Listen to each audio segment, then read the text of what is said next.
Welcome back into the Lions 24/7 podcast. I am Tyer Denmark as we roll into another week here in the month of August, which will finish, of course, with Penn State kickoff on the 31st. We are nearing that date when the Nittany Lions, ranked 7th in the first official AP poll of this year, they will make their way down to Morgantown, take on the Mountaineers, and we'll learn a lot more about them. We're doing our best to piece together new perspective on this squad over the course of this month, of course, with looks on the practice field. Daniel Gallen and myself on our last episode of this podcast, which dropped last Friday, spent a lot of time breaking down what we saw on the practice field last week, what we heard from James Franklin, from defensive coordinator Tom Allen.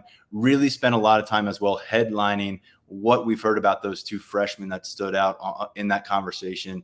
Tyer Denmark, the wide receiver, and then the offensive lineman, Cooper Cousins. Have a lot on the site at Lions247.com about that. I had a story up on Saturday, quite a long one on what we've heard about Cooper Cousins from within team facilities, really since he's gotten to campus, but more recently as he has really rolled that momentum downhill and continue to build his case to get on the field come August 31st and beyond. We're going to actually open up that freshman conversation quite a bit more on this episode.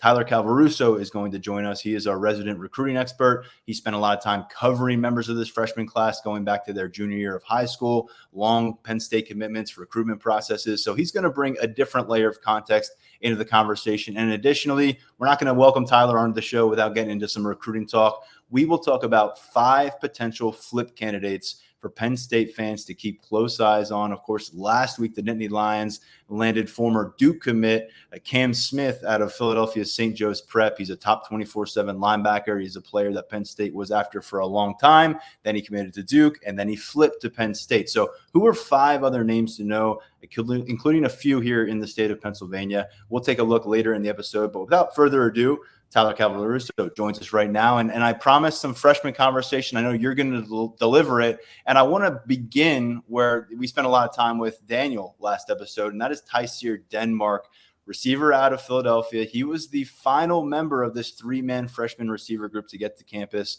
Josiah Brown was in town in January, recovering from a knee injury. Peter Gonzalez made his way to campus in May.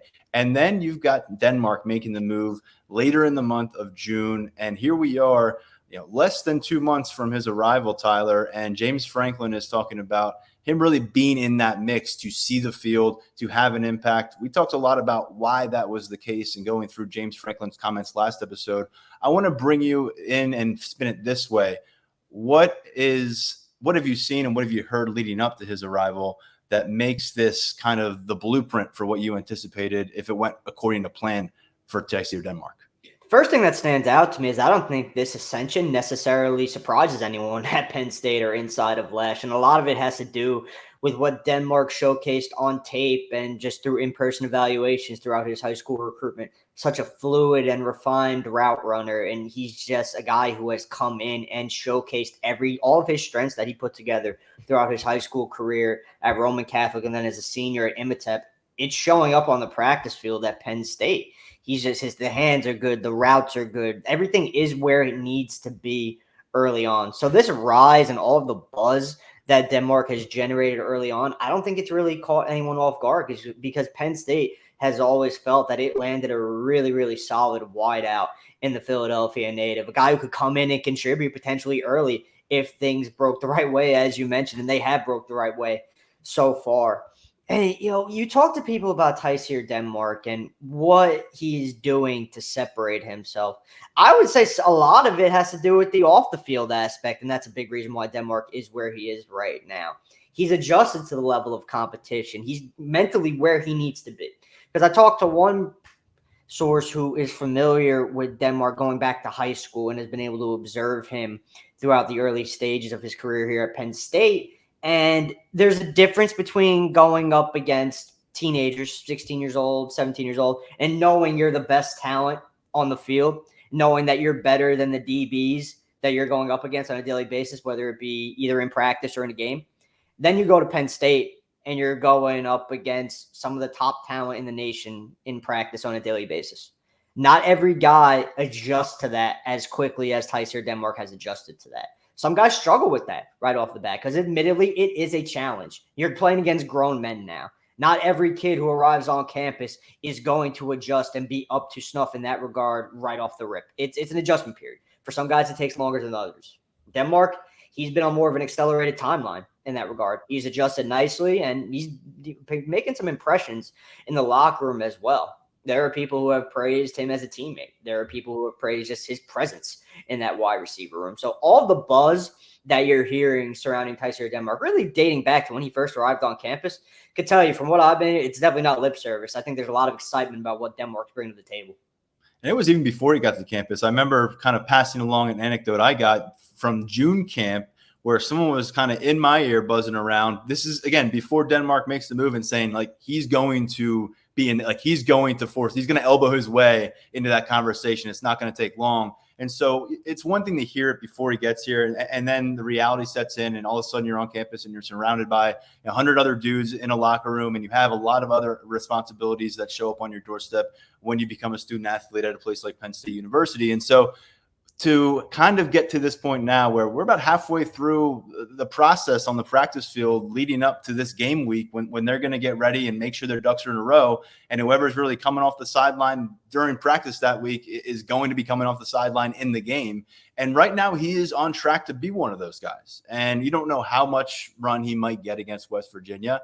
And perhaps that's going to depend on what guys above him are doing on the practice field in terms of their productivity, in terms of their availability. But I think you made a really good point about mindset, because with Denmark, I mean, you can go check out the highlights, whether it's 7-on-7 circuit stuff or whether it's the stuff he was posting from his training right before he got to campus. He's exceptional coming in and out of his breaks. The footwork is fantastic for someone who is at this level. And so to come to campus with that is great.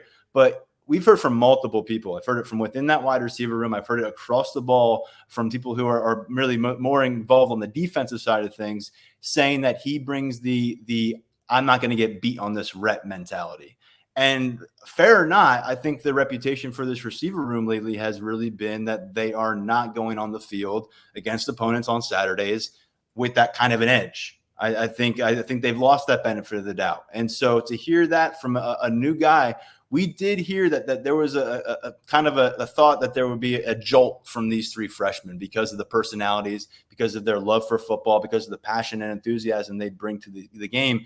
And I think that you're seeing that spearheaded by Tyer Denmark. And right now, you're taking every push forward for this wide receiver room you can get. I think the question becomes, beyond Tyer Denmark, what is his presence? What is his pressure that he's applying doing for those around him in the receiver room, where this dude who's been on campus 2, 3, 4 years, and we haven't heard any kind of type buzz like this. And Denmark's been here for about 6-7 weeks.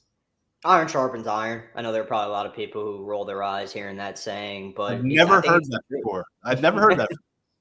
I think it's the truth. I think Denmark is the kind of, not only from a talent perspective as a receiver, I think he's the kind of alpha personality who brings out the best in the other people around him. Because you go out and you see a guy like that, he's competing, working his ass off at practice. That's contagious. It rubs off on people in a positive way. So I think, aside from what Denmark is right now as a player from a talent perspective, that mindset is something that is really just going to positively overall impact Marcus Hagen's room, in my opinion. Whether that translates to immediate on-field production, that remains to be seen. Like you said, it remains to be seen how much he's going to play right off the bat, and it remains to be seen what he's going to do with those reps if he does get onto the field. But he's a positive presence in that wide receiver room. I think that's how I would classify it right now. And I anticipate that will continue because his mindset's not going to change. He is who he is, and that's who he's going to be on a daily basis. Elsewhere in that receiver class from the freshmen, we'll get to some other names here. We're going to work our way through some freshmen here on the offensive side of the football, then flip it, talk defense before we talk about potential flips for the Penn State recruiting class. But Tyler, Peter Gonzalez, I think the reports thus far out of Lash have kind of been par for the course. A guy who is very mature physically and mentally, someone who's been very steady in the day-to-day grind, hasn't really been surprised by what awaited on a Power 4 college campus and what has kind of thrown your way from 6 a.m. to bedtime. And part of that is, James Franklin has referenced this in public settings, His dad was a starting quarterback for Pitt. I mean, his dad knows what it's like. His dad went on to get time in the NFL. You and I have both spoken with Dad. He's been at those camps, and you can understand, by the way, Mom is a heck of an accomplished athlete too. So Peter Gonzalez comes from a household that if you desire to reach the top level of your sport, there's already firsthand accounts of what that rise up the ladder requires. And so I think that's really impressive. If you've got anything else to add on Peter, I'd love to hear it. But the guy that I've kind of been bubbling to the surface with a little more intrigue than I thought I might have at this stage is Josiah Brown. And I want to caution everybody, just like James Franklin did, that he's 10 months out of a very serious knee injury. And there are emotional recoveries with that, and there are physical recoveries with that. And so to get in a competitive phase where you can go out and play in Power 4 games at a high level, let's see. But right now, I think Josiah Brown is flashing some of that slippery nature, that burst that just absolutely popped in the football field. We're hearing that he's involved as a return man. And so for where he was last fall and where he was coming to campus in January off of that knee injury, pleasantly surprised is probably how I would qualify what we've heard about Josiah Brown. So we've got a guy in Tyer Denmark that, even though we had expectations, I think they've been exceeded because the feedback has been so flattering. I think Peter Gonzalez is really, again, par for the course where we thought he might be. And then Josiah Brown, to me, maybe a little bit further along in what he's able to been developing. And unfortunately, he didn't have the spring practices available to him because of that recovery. But it seems like he's really making the most of his return to the field. I didn't think Josiah Brown was going to be where he is now. Just being completely honest, I did not think he was going to be this far ahead of schedule, if that's the right way to put it. Because I've always felt that going back to when Brown got injured, it was an October injury. James Franklin was actually in attendance that night up in New York. And I think I've always felt that, it's unfair to place expectations on a guy who's coming as an early enrollee, dealing with an injury, going through the rehabilitation process. In year one, you could look at a guy like Brown and just say, hey, look, get right, get that knee right, get healthy, get more comfortable. Year two, we'll revisit where you are. But he's very much in this conversations that come up regarding the wide receiver room. His speed, we've heard from someone familiar with it that he's back in that 4.40 range, even high 4.3 40 range, which that just blew me away hearing that. I was not expecting that so early not early in his rehabilitation process, but I mean, he's less than a year removed from a real significant knee injury. So he's been vastly impressive to me, and he has the speed that will impact the game. And will that work its way onto the field as a true freshman?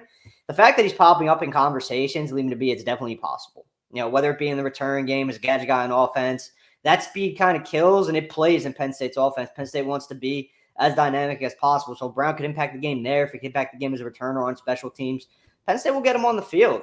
He's another one who has come up as well regarding, we talked a bunch about Denmark's mindset just now. Brown has come up in that regard as well, because you just don't know what you're going to get. You don't know where a guy is going to be mentally coming in. He lost his senior season, in which he transferred to his home high school. He spent the first 3 years of his prep career playing at a Catholic school in New York, transferred to his hometown school as a senior, got the chance to play with a lot of the kids he grew up with in the youth ranks, and half the year got robbed of him. So you don't know where he's going to be at mentally, and you definitely don't know where he's going to be at in terms of coming to a college campus and getting ready to rehab with a college staff. And from what I've gathered, Brown has done essentially everything that has been asked with him since he got to campus. He's just been a guy who has attacked his rehab from day one with vigor. And I think that's why he is where he is now. I think he arrived on campus ready to get the ball rolling. He was in the right place mentally. And, Penn State getting the chance to get him on campus in January, get eyes on him and play an active and even more active role in the rehab process, I think that was big here. And shifting to Gonzalez, this was something that came up with him throughout his high school recruitment. Very detail-oriented player. We always talk about Central Catholic. They coach guys up very well. They have them prepared for college. When they arrive on a college campus, they're familiar with the expectations. They're familiar with the way things work. And Tyler, he's not the only Central Catholic guy we're going to discuss during this conversation in that kind of regard. Nope. But and we're going to talk about it there too, because it applies to him as well. It's just these guys, they're not overwhelmed. And with Gonzalez, you can double that given his background with his father growing up and just harping on that attention to detail and the importance of preparation and being prepared for basically, each task that the day brings to you, whether it be on the field, in the film room, in the meeting room, whatever it may be. Gonzalez is a guy who has done well in each area. So the positive returns on that wide receiver trio, 2024 class, it's encouraging. We're going to have to see what comes about with it in the fall. If those guys can make an impact, but early returns are what they are. And with those three, it's been encouraging. I think I would still probably personally rank them how I did, a few weeks ago in terms of potential impact, with Denmark 1, Gonzalez 2, and Brown 3. Yeah. But we'll find out a lot about them. I think at the very least, you're getting a dynamic player on your developmental squad in Josiah Brown that can do a lot of things to help your special teams and defense prepare for matchups because of where he is physically right now. And that's also an important element. Tyler, when we look at those pass catchers that came in, all due respect to the receivers, but the guy who was very much the highly rated of the bunch was Luke Reynolds, top tight end in 24/7 Sports rankings for the 2024 class. We covered his recruitment closely. We had him on the podcast. He transitioned from quarterback to tight end halfway through high school up in New England. The rest is history. He went on the camp circuit. He wowed a lot of people. He tested it through the window, tested through the ceiling, and then all of a sudden he lands here in Happy Valley as a 5-star recruit. And so he's been around since January. I think one thing that anyone who's been following the roster can pick up on is he's put on about 25 pounds since he showed up. He was right around 215. Now he's in that 240-pound range. Tyler, unlike the three receivers, he shows up to a position room that just has really some weapons on the top that have been proven and some ones that we feel pretty good about.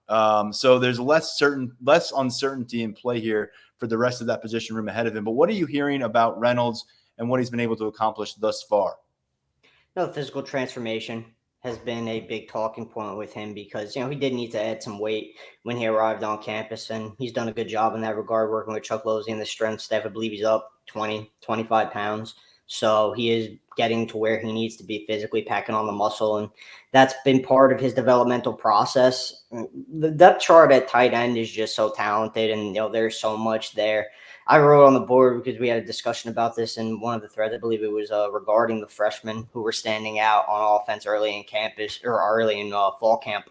That, if Reynolds was playing in some other places, he'd probably be firmly on that 2 deep. But Penn State's a very talented room, and Reynolds is among, one of the most intriguing talents in that bunch. He's such a good pass catcher. His athleticism stands out. Another guy who's been praised with the way that he works behind the scenes, never takes a day off, does what he has to do, when no one's looking. So a lot of encouraging tidbits coming back on Reynolds early on. We got to see how much we're going to see him in year one. But if he's not factoring in as heavily as some of the other freshmen, I don't think that's reason for concern. Because, again, that tight end depth chart, it's a very talented one. Tyler Warren, Andrew Albia, Khalil Dinkins, all those guys, all of them can play at a really high level.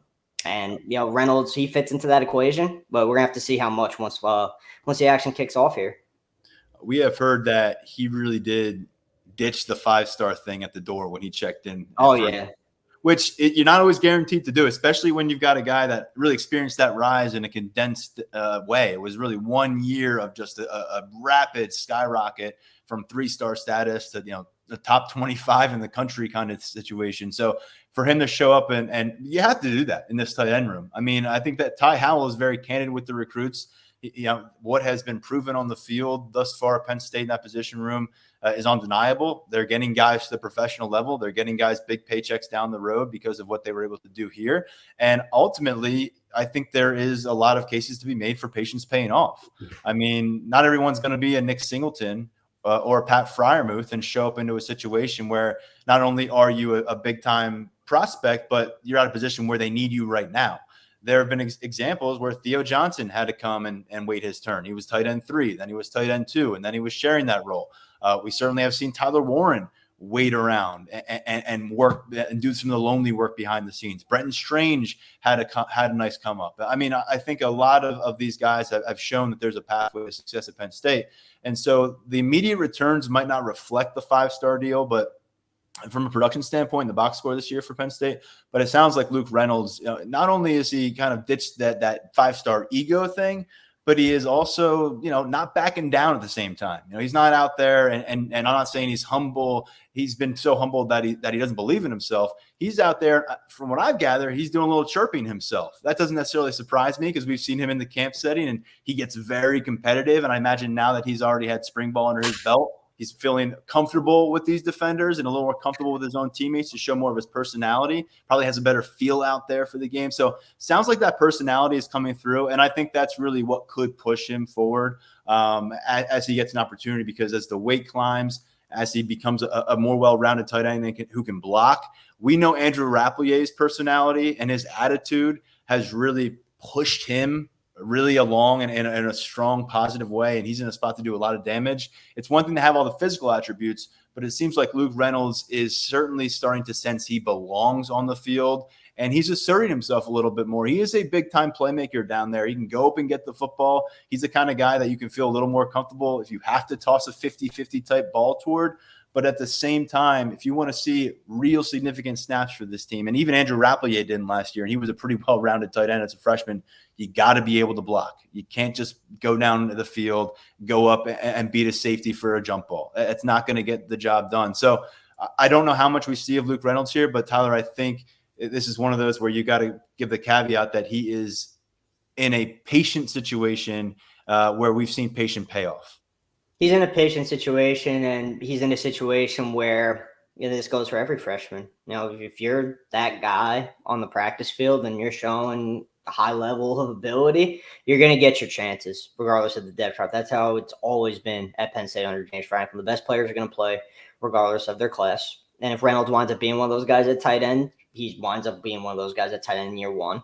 If it's year 2 or even year 3, Penn State loves his talent. They are so excited about this kid. They have been since they signed him. There was a reason why Penn State moved on Luke Reynolds when he was a recruit ranked outside of the top 1,000. His ascension through the rankings in that 2024 class was really miraculous to follow, and he backed it up time and time again. Every time he was out there on the camp circuit, he showed pretty clearly in resounding fashion that he was the best tight end at every camp that he attended. And there were some really talented tight ends that he was out there on the field with at the same time as him. So he's just another guy with that alpha personality. And, the feedback on the way he's been carrying himself, that does not surprise me. Reynolds is an uberly competitive guy. He's going to go out there, give it his all. That comes along with some chirping with him. It's all the good nature. It's how he gets himself going. There are a lot of guys who rev themselves up. Luke is one of them. And there's just so much talent there. You get the feeling that the sky's the limit for him. And as he continues to mature physically and just continues to develop, I think he's going to be a real problem for tight end in that tight end room for Penn State. I think opposing defenses are going to have that handful when Reynolds gets his chance to make an impact in a big way. Elsewhere in this offensive freshman class, one of the guys who carried a high rating on signing day, and really for years before that, no one was looking for Quinton Martin. He was not a secret for most of his high school career. Long-time Penn State target, came to campus in January, was a little nicked up during spring ball, but he made it through to the other side, scoring a couple touchdowns in the blue-white game. Really garnered a lot of praise when we had a chance to hear from running backs coach Jaywan Sider this offseason about coming in as an athlete and reaching preseason camp as a running back. And I think that was a really valuable point that Jaywan made, just for our listeners out there to understand where Quinton Martin was as a prospect, because we've made the point. But Jaywan back in June was saying this is a guy that we could certainly see helping us at wide receiver. If we recruit him as a wide receiver, we could see him playing here as a wide receiver, being a star wide receiver. They were even thinking, could this be a Micah Parsons type of player on defense, where you can use your imagination, let this athletic competitor run wild.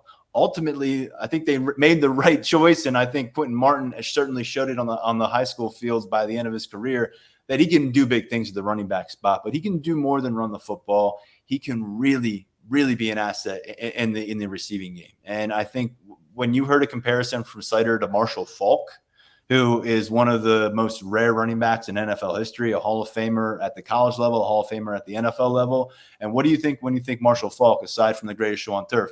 You think, right, a guy who can catch the ball. And LaDainian Tomlinson did a lot of that too.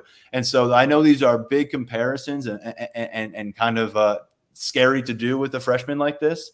But Tyler, this is the dynamic kind of presence that he provides. And at the same time, as we heard from Sutter in the summer, if you feel like he can give you that on the field and he can do it now in year one, you are shortchanging your offensive plan if you're not going to give him an opportunity to be in that mix. And yes, you have Nick Singleton. Yes, you have Patron Allen. Opportunities beyond that are going to be at a premium at the running back position. And Cam Wallace, he's not going to just go sit in the corner and not battle this thing out through the rest of the year. But I think Quinton Martin has really established himself as someone that people are kind of at the least intrigued by, and if not, kind of putting 2 feet on the bandwagon with thinking that there are some roles that he can fill for this team, and he can be part of a playoff push in his own way, even if it's not a star expanded kind of a role that he may have down the line. Yeah, if Penn State deems Martin ready, he's going to play a role. How many months have we spent talking about Andy Kotelnicki's offense and getting your best playmakers the ball however you can in a multitude of ways, getting them involved and letting them make plays? Martin falls into that category. Now, when it comes to Martin being ready and reaching that point, from what I've gathered, a lot of it has to do with the little things. His talent, his raw talent, his skill set, his versatility, undeniable, well-documented, however you want to put it. That's where Quinton Martin is at in terms of notoriety. Everyone at Penn State knows what he is capable of. But it's the little things that go into playing running back in the Big Ten. It's the pass protection. It's not about just running the ball between the tackles, and making plays and bursting into the second level. It's about protecting Drew Aller. It's about doing the little things at running back. So it's stuff like that that'll deem Martin ready at a point in time. It's a big thing Penn State has harped on with him, and he has continued to make strides in that area. So the skill set is what it is. We all know it. We all know he can do it at a high level. And there's been praise from the Penn State side for even the Bell Vernon staff for allowing Quinton Martin to be that player in high school. Because Bell Vernon could have just lined them up at running back for the entirety of his senior year and gashed people with power. That's how good of a runner Martin is.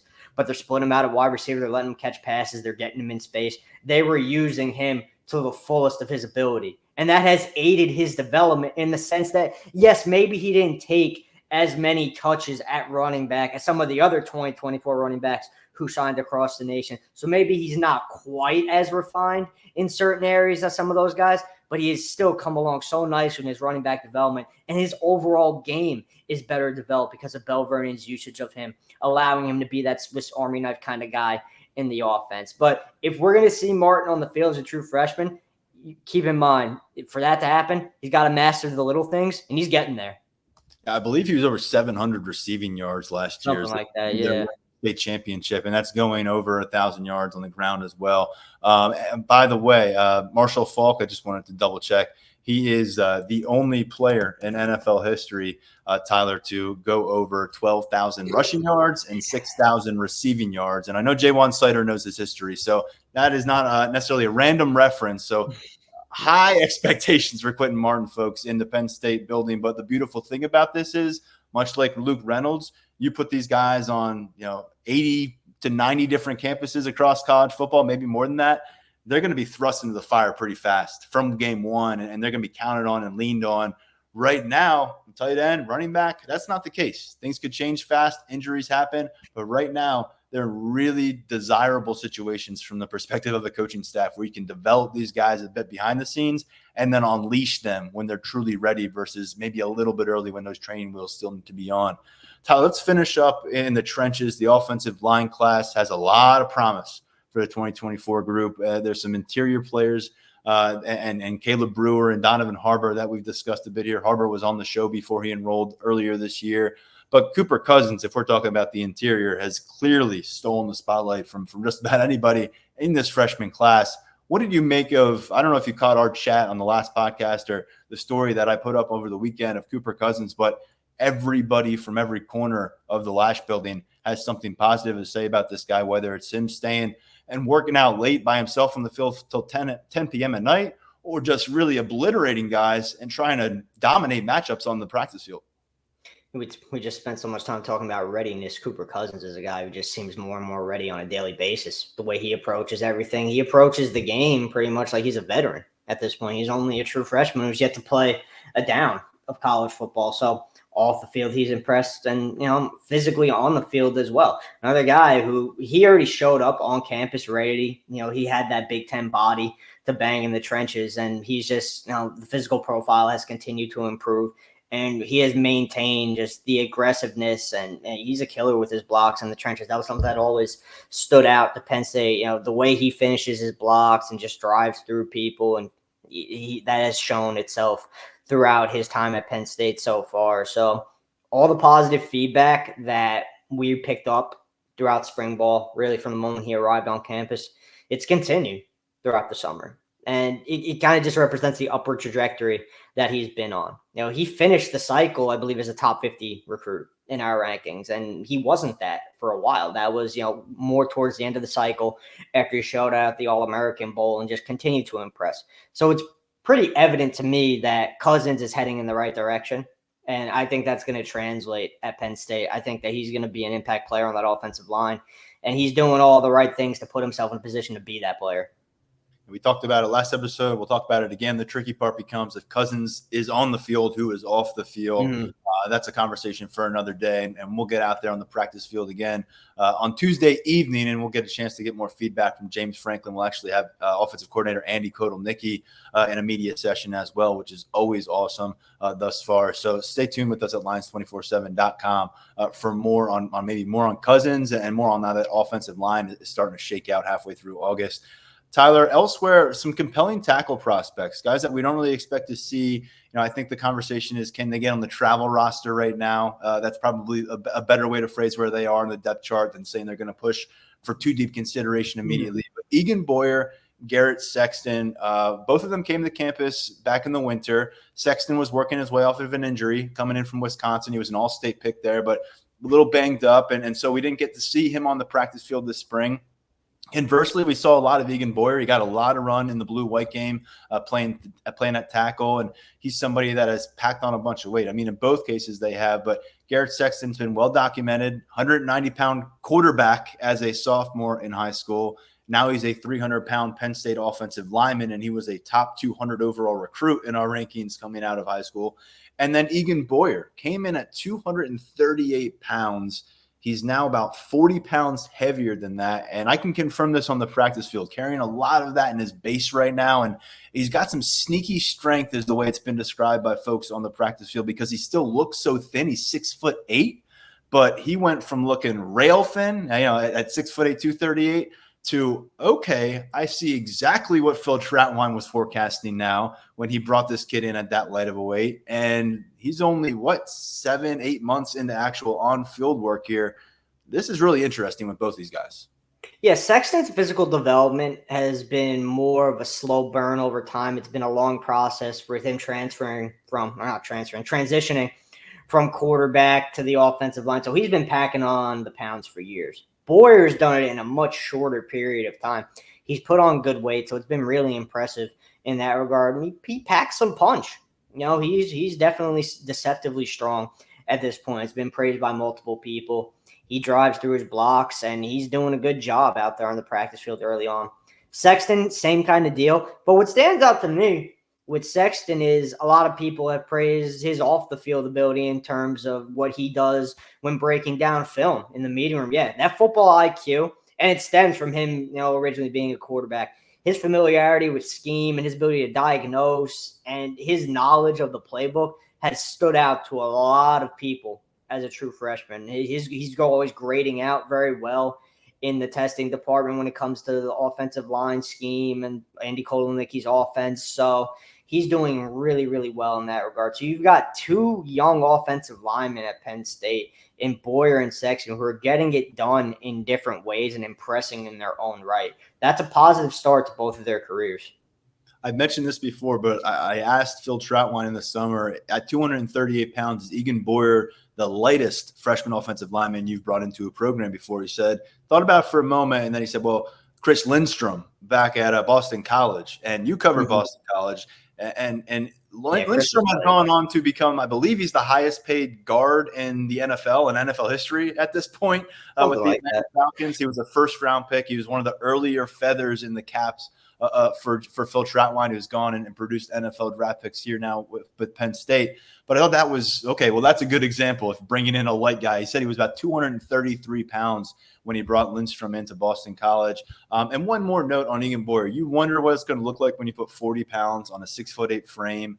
to an 18-year-old and then throw him to the wolves against this defensive end group. And he is taking his lumps. That's expected. But he's winning some battles.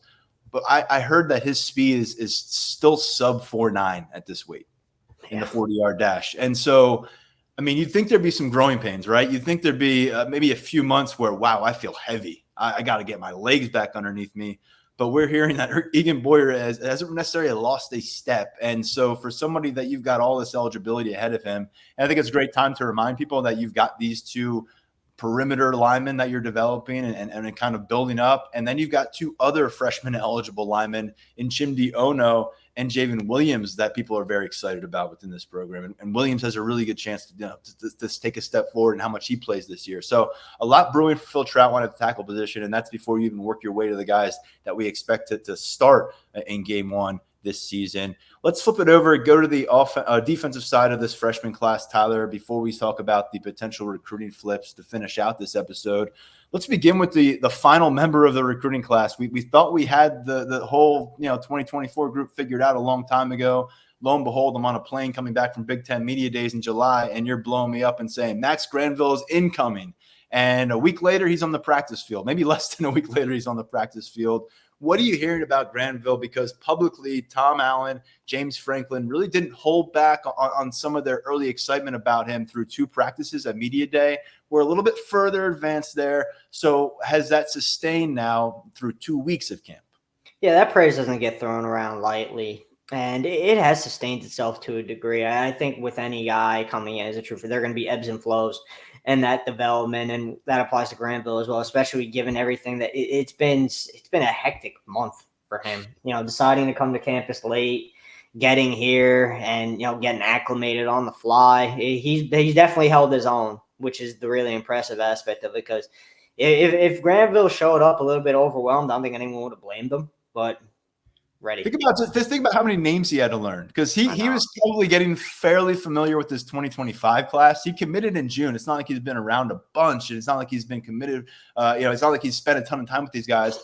But there's no way he had a lot of feel for names and faces on this roster or coaching staff beyond the people he encountered on those quick recruiting trips. So I think it's impressive just to even have your head on straight, much less be able to go out and showcase your skills through some practice settings against 20-year-olds, 22-year-olds on the field. No doubt. I think to even garner this kind of praise in any degree it's eye-opening for Granville. But again, there's a difference between running around shorts and t-shirts and impressing like he was the first couple of days, and then the pads go on and it gets a little bit realer.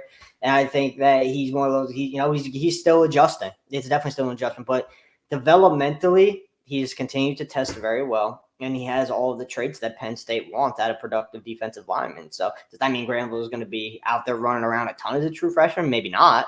But, he's heading in the right direction early on. The fact that he's been able to impress at this level, it says something, I think, about the talent that Granville is. It's why we had him as a top 24/7 prospect in that 25 class. There were some early in his recruitment, is he going to be an edge rusher? Is he going to be a linebacker? I think the answer is pretty clear at this point that he has the chance to be an impact edge rusher at the next level. Sticking with the defensive line, it was a really big class that Deion Barnes brought in, and defensive tackle doesn't necessarily look like a spot they're going to need to rely on young players this year because they've got so much experience toward the top of the depth chart. But things change over the course of the season. Attrition does occur, and Xavier Gilliam probably been the name that's come up more than any when we discuss the defensive interior, and really until Granville showed up when you talk about the defensive line class in its entirety. Because we heard really good things about how he showed up and attacked winter conditioning, how he was able to show off some of that strength through spring ball. And you watch him on the field. I know you haven't had a chance to see him lately, but just getting eyes on him a few days back, I mean, he is really put together for a freshman. You talk about someone who almost looks like a larger version of Zane Durant in some ways, maybe a little bit taller, bigger frame, but kind of looks like a bit jumbo linebacker-ish because he's got some muscles you can see. He's got some relative trim at that size. And so very compelling player, and again, in a position room where you can name 5, 6 veterans who we think are going to be ahead of him in line for early reps.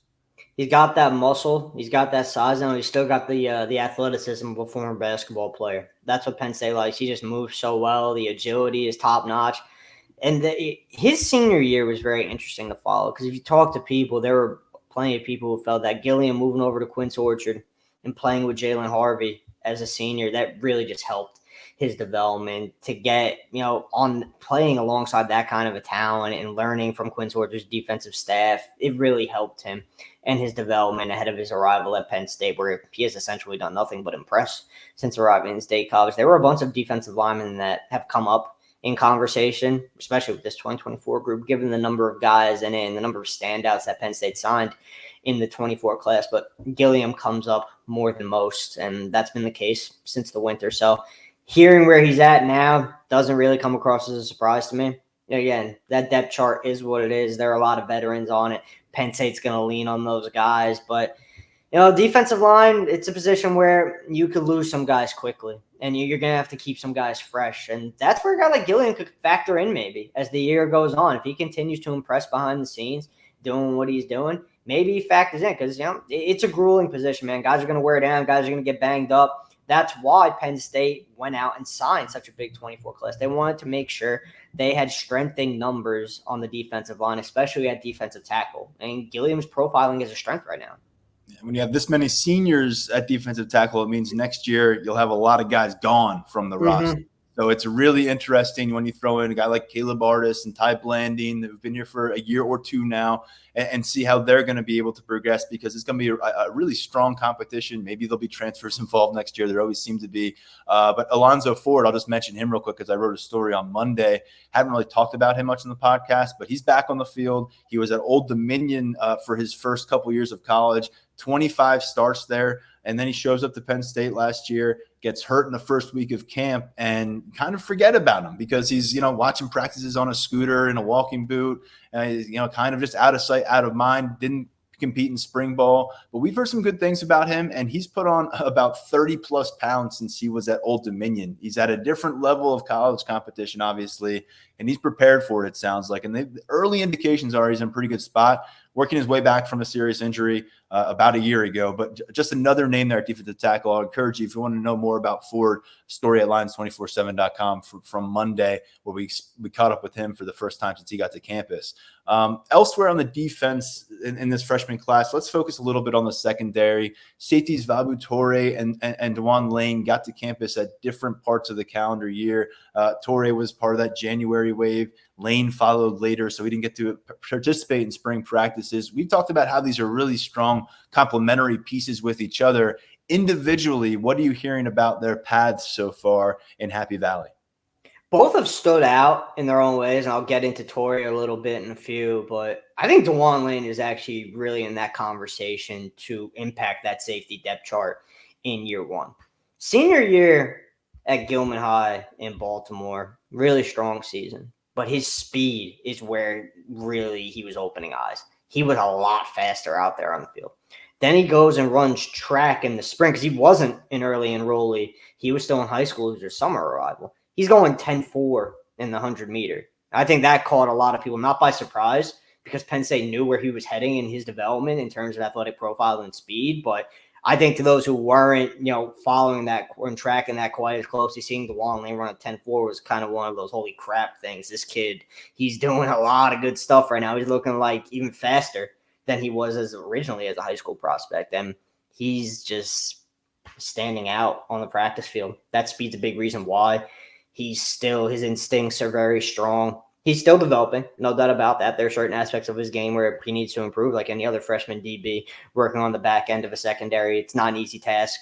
You got to improve your back pedal, you got to improve your coverage, ball skills. That's everything that goes along with playing safety at a high level in the Big Ten. And Lane is flashing some of those traits, but he's working on refining them, and he's very much, I feel, in that conversation to make an impact as a potential depth piece for Penn State in year one. So we're going to have to see where that goes as fall camp continues to progress and more practices are logged and more reps are logged. And where is Lane on that depth chart come week one at West Virginia? Is he on the 2 deep? Is he factoring in at any degree? Is he getting that green light? We'll see. But I think it's a possibility. Torrey. I was going to say, we know who those top three safeties are, Tyler, and it's Reed, Winston, Wheatley, but kind of all bets are off beyond that. Lamont Payne's shifted over from cornerback to safety. It's been a really strong transition thus far. Vabu Torre had that head start on campus. You mentioned Lane really jumping in the mix, and Tyrese Mills was back at safety as well. I may be forgetting somebody there, but I don't think I am. But, there's a lot in there. And so if you were to see one of these freshmen emerge, I think it will be a really strong sign of where the staff thinks they can end up come 2025. And so, there's going to be a major shift at safety between 2024 and 2025. Oh, yeah. We get defensive tackle because of what they've got at the top of the depth chart right now and what we don't think they will next year. And so I think there's a lot of attention needs to be paid about that fourth, fifth safety, because it's going to be a window into the facility, and how they feel about 2025 could factor. Oh, yeah, no doubt about it. To be making waves this early, it's an encouraging sign for the future. And it is a wide open kind of deal beyond those three on the safety depth chart right now. And there's opportunity there for Lane. If he could seize it, which he seemingly has so far, Penn State will take his talent, man, because he could play. Same deal with Torre. But with Torre, who has been billed really as a complete talent at safety in terms of his ability to come up and defend the run, make plays over the top in coverage, he's impressed in the meeting rooms. He's very attention, detail-oriented kind of guy. And from what I was told, he's not giving up any ground on the practice field. He's holding his own.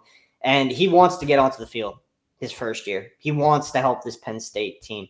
That's something from a demeanor standpoint that has been mentioned to me. It's very evident that he's going to want to try and play a part any way he can. He's very keyed in to special teams. He wants to be an impact player on special teams. That's the feedback I've received on Torre. If he's not necessarily factoring into that safety equation as much as some of the other guys, that's fine. He wants to play on special teams. He wants to be an impact player for Justin Lustig, and seems like he's holding his own there as well on the practice field so far. So encouraging bits on him as well. Yeah, I view the special teams pieces as the open door for them. Like we saw last year, those defensive backs burning red shirt, two cornerbacks, King Mack when he was at the safety spot for them. But when we look at cornerback, we've covered a little bit on Antoine Belgrave-Shorter and John Mitchell coming up from Jacksonville together as a tandem, settling in together in January enrollment, and now having a chance to make moves at cornerback. But we haven't really talked about Kenny Wosley, because he got to campus last among all freshmen, just a couple days after Tyer Denmark got to campus, also out of Philadelphia, also out of the defending champion Imhotep program. And so what are you hearing about Wosley? Because and reviewing your takeaways on some of these large-scale freshman defensive feedback, it seemed like he was ahead of the curve. Yeah, to be flat out told, he's better than Penn State originally anticipated. That was not shocking to me, but eye-opening, because Penn State was in on Wosley very, very early in his recruitment. They ID'd him very early. They loved his talent as an underclassman. So for a prospect that Penn State has been really high on since the beginning of his prep career, for him to get to campus last among all of the freshmen and to be able to impress in the manner that he has, to the point where Penn State saying, man, we thought we had something with him coming in. Now we think we have an even bigger something in Kenny Wosley. That's significant. Again, that kind of praise, it just doesn't get tossed around lightly. That's the fact that it just doesn't. And Wosley has been on the receiving end of a ton of praise. They've said that he's bigger than they anticipated in terms of strength. He's faster. They always knew what he was as a leader. He's continued to impress in that regard. Coverage skills are really strong. So I know Terry Smith, going back to when this class signed and he got the chance to speak on the class, very high on his cornerback group. And they're making some waves early on. And Wosley, keep an eye on him throughout his career. Even if it's not year one, I think he's got it in him. And Penn State's seeing that early on. I caught up with Alan Zamitis pretty quickly after they signed Wosley last winter. And Zamitis, of course, now is in the recruiting department for this team. He does a lot of things for Penn State, but he is heavily involved in who they're signing on class by class. And he also is a former All-American cornerback for the Nittany Lions, so he has some insight. Yeah, and he said two things that really stood out to me about Wosley. He said, first off, if you want to play at the slot in a high level here at Penn State, you got to have kind of a doctorate in being a cornerback. You can't just be an average-minded cornerback. And they think he fits that bill. And additionally, team captain material someday down the line. And they don't just throw that out at all 25 guys they sign every year. You hear about a few of them. But those are two things that stood out. And now he's following through here and kind of exceeding their expectations, it seems, as an athlete, as a player on the field. And they already like a lot about the mental makeup here pieces coming together for that puzzle that you really like when it comes to Wosley. And once again, early returns in the defensive back class, which is kind of a year-by-year thing now, have been positive. And we'll monitor that throughout the rest of camp into the season. A bunch of guys will get a chance to play, and many of them will be playing on special teams against West Virginia, I'd anticipate.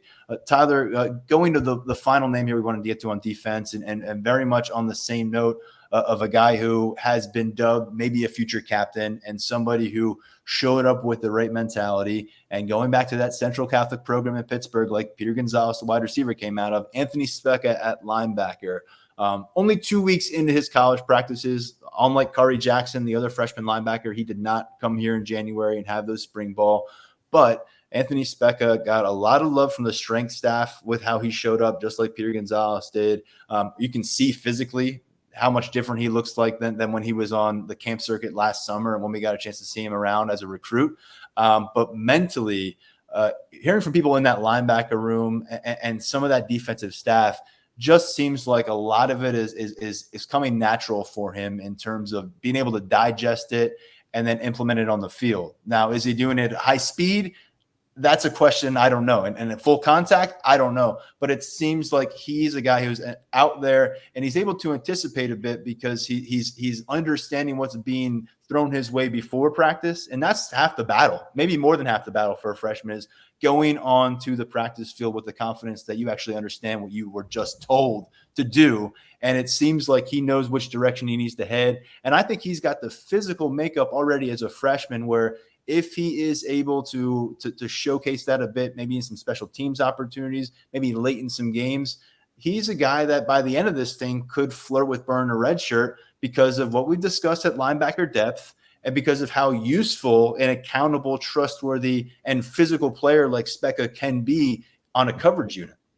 Yeah, Specca's football IQ and instincts have always come up as a strength of his as a prospect, and it was a big reason why he was such a solid P4 prospect and a guy that, he had an impressive offer sheet and a lot of high-level programs were in on him. They wanted to bring him in as kind of, potential captain of that defense, leader from the middle who can, command your defense, make plays, snuff route runs, and that's all of that works in Specca's favor. And really throughout his senior year at Central Catholic, you had a bunch of people, the buzz was, hey, he's running better than he ever has before. He's more athletic than he's been. And this, keep in mind, Penn State already very comfortable with taking him. A bunch of other programs, really pushed for him. And he has just continued to improve as an athlete. And that has only helped his stock as a prospect. And I think I agree with you that his skill set, his ability to diagnose, he just strikes me as one of those guys who is going to find a way to make an impact. He's just going to find his way onto the field. He might not be the most impressive athlete in the class. He might not have the best size or best speed numbers of any linebacker on Penn State's roster or really even among his group in the 2024 class. But his instincts are going to make him a player. His football IQ is going to make him a player. And if he's running around on special teams, true freshman, and he's making a high level of impact and burning through his red shirt, would it shock me? No, it wouldn't, because I think Specca is just that kind of player. He's going to force his way into the conversation.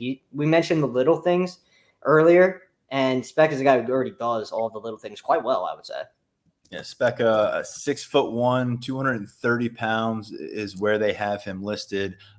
94 tackles last year as a senior, including 17 behind the line of scrimmage for Central Catholic. He was that program's all-time tackles leader, 326 total during his prep career. Let's finish this episode, Tyler, with a big jump into the recruiting conversation. And as we discussed with you last week, when Cam Smith flipped his commitment from Duke to Penn State, it's feeling pretty full, near full at least, in this Penn State 2025 recruiting class at this stage.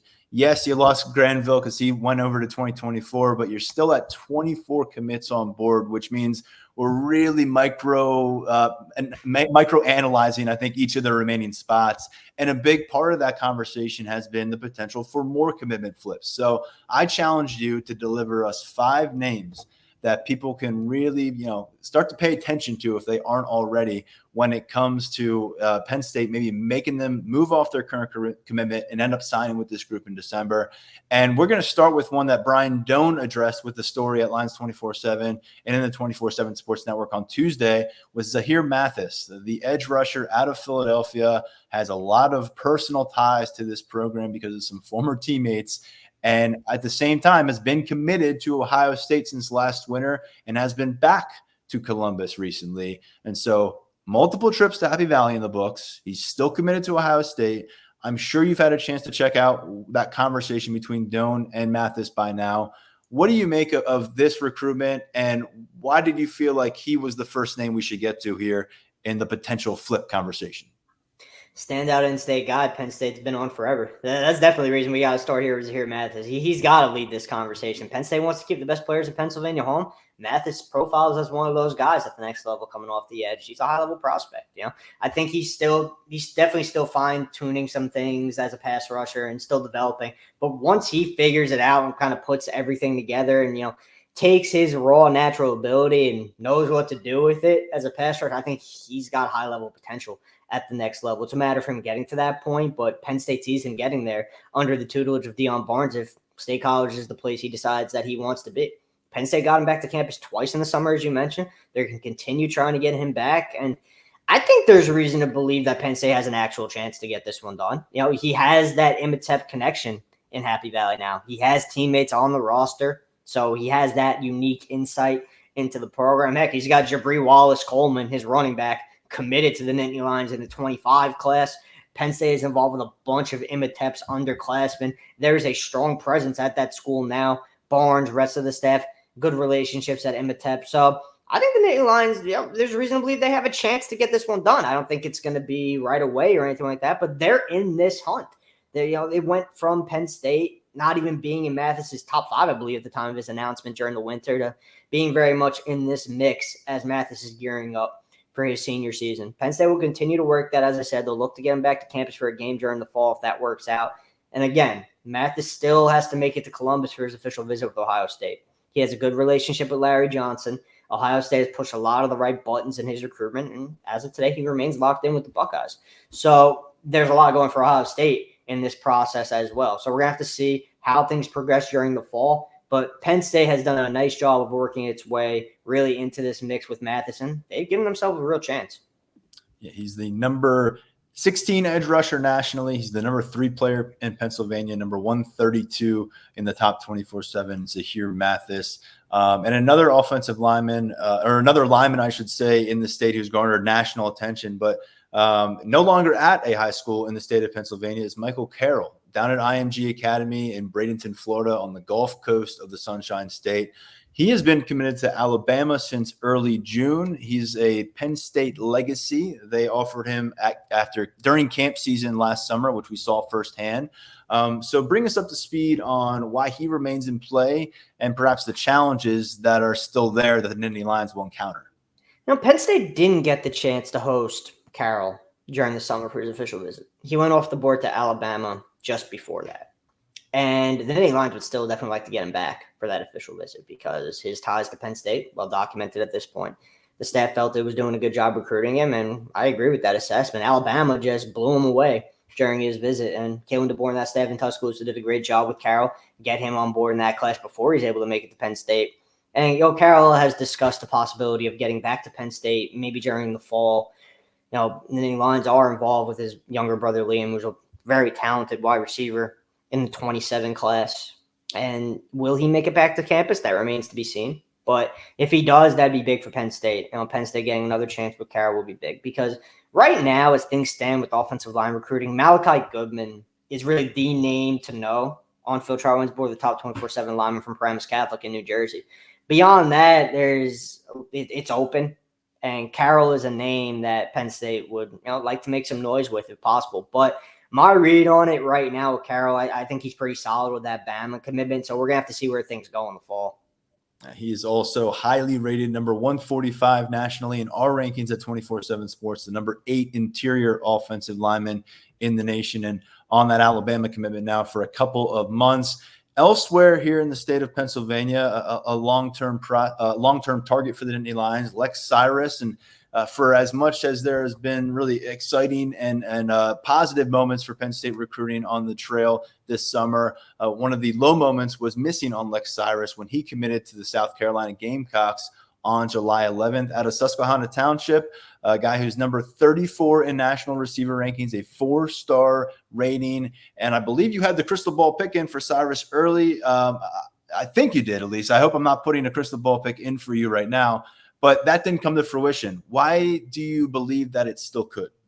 No, I actually never put one in. I think I'm putting one in for you. You did that with the other guy they missed out of Texas. Yeah, it was Taz Williams. Yeah, I didn't mean to put salt in that wound. Sorry, buddy. Hey, listen, man, that one looked good for Penn State until hell of a week. It was a hell of a week. Yeah, it was a hell of a week. Baylor, man, that's another story. Anyway, but back to Lex Cyrus. There seems to be a trend throughout the nation, really, in college football recruiting. As National Signing Day and the early signing period gets closer, there are guys who are committed to schools who are a little bit further away from home. Reality starts to set in that, I'm actually leaving. I'm going to have to go to this place and call it home and, be away from home. Every guy, that impacts guys differently. I'm not saying Lex Cyrus is going to be one of those guys who, has this come to moment where he realizes, I don't want to be that far away from home and decides to go to Penn State. But Penn State's going to stay on him. There have been a bunch of people close to Cyrus who want to see him in Penn State originally. So that's a part of it as well. And you got to see what kind of season South Carolina has as well. But that's one really talented in-state prospect, elite speed. I think everyone listening knows what Lex Cyrus could do as a player because we've discussed it quite in depth throughout his recruitment. And that's a talent Penn State wants in its receiver room. As much as it likes the 3 guys it has on board, and Lyric Samuel, Kobe Howard, and Jeff Exner Jr., Lex Cyrus, still a desired target for Marcus Hagans and the staff. So they're going to stay on that one. Hope some things go in their direction. But Cyrus's name, I do not anticipate dropping off the board.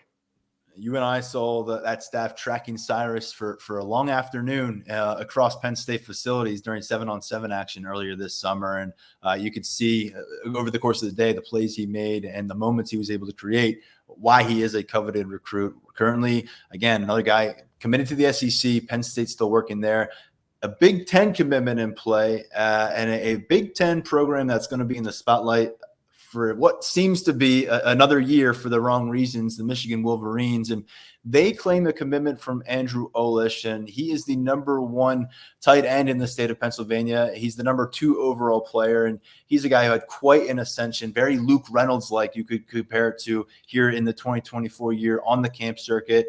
Out of Southern Lehigh High School, what are we making of his commitment to Michigan? And if it were to be reopened, it's not just an assumption that Penn State's the next plan B. There would be a really compelling crowd, but he's already made a round of official visits to several of them. Yeah, it wouldn't just be Penn State if Olish does decide to go in a different direction, which, by the way, we don't have an indication that is what he's going to do. Again, anytime we're talking about these flips, it's speculation. Flip season. That's why flip season is so fun. But, it wouldn't just be Penn State. Florida was involved with Olish. Alabama was involved with Olish. Oregon just offered, and he hasn't shut the door on other programs, Penn State being one of them. There's still been contact. So right now, another situation with another elite in-state guy who's just not going to drop off that board for that reason alone, really. Olish is a great talent, but in-state guy, Penn State wants to keep him home. So they're going to continue to try. And he's the number 4 tight end in the nation. Penn State loves Matt Henderson. They would love to add Olish in that class as well. With Michigan, it's tough to predict how things are going to go, how guys who are committed to them are going to perceive things that are going on with that investigation, everything that entails, that whole mess. But Olish right now locked in with the Wolverines. Still listening to some other schools, so we're going to have to see. It just seems like there's a couple of recruitments we're monitoring where it feels like if it's not the current school, it's going to be Penn State.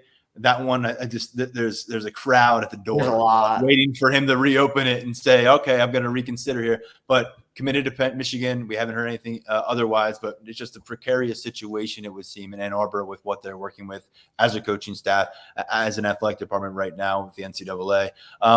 So those are the 4 in-state guys, and I'm going to qualify Michael Carroll as an in-state guy, even though he's finishing up his career down in Florida at IMG. Before we get to number 5, Out of those four, as we sit here in mid-August, who do you think is most likely to end up signing with the Nittany Lions in December?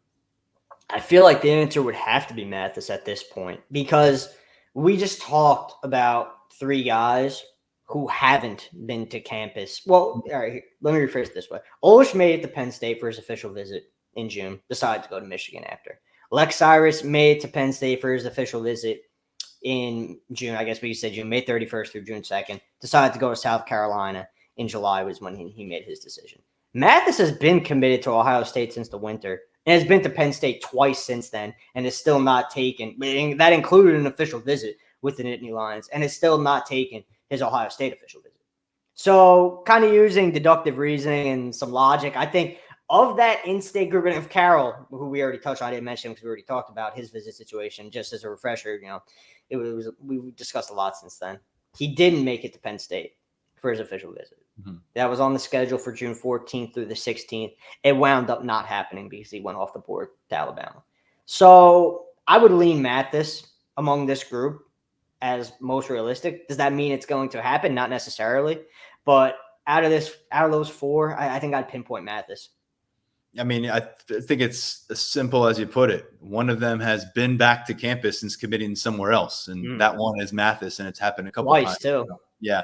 And Mathis did open up a little bit on how he's feeling about these coaching staffs, about his situation with his senior season nearing with Brian Doan following a practice session there in Philadelphia.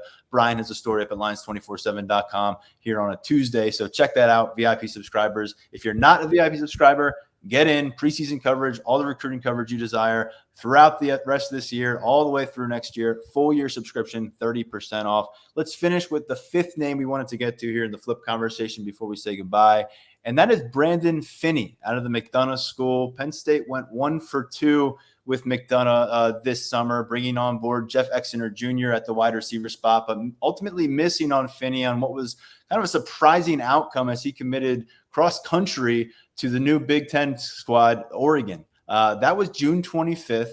Again, this is a situation where we've heard nothing but him heading to Oregon when he's a freshman in college. But you got him on this list for a reason. Tell us a little bit, lay out the case for Penn State, maybe being able to bring in one of the region's premier cornerbacks when it's all said and done.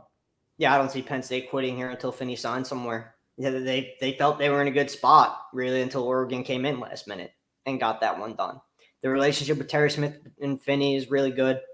Finney has confidence in Penn State's developmental plan for him. I know that did not result in a commitment the first time around. So if you're asking yourself how much confidence did he really have, trust me, it's in place. Those two have a good relationship.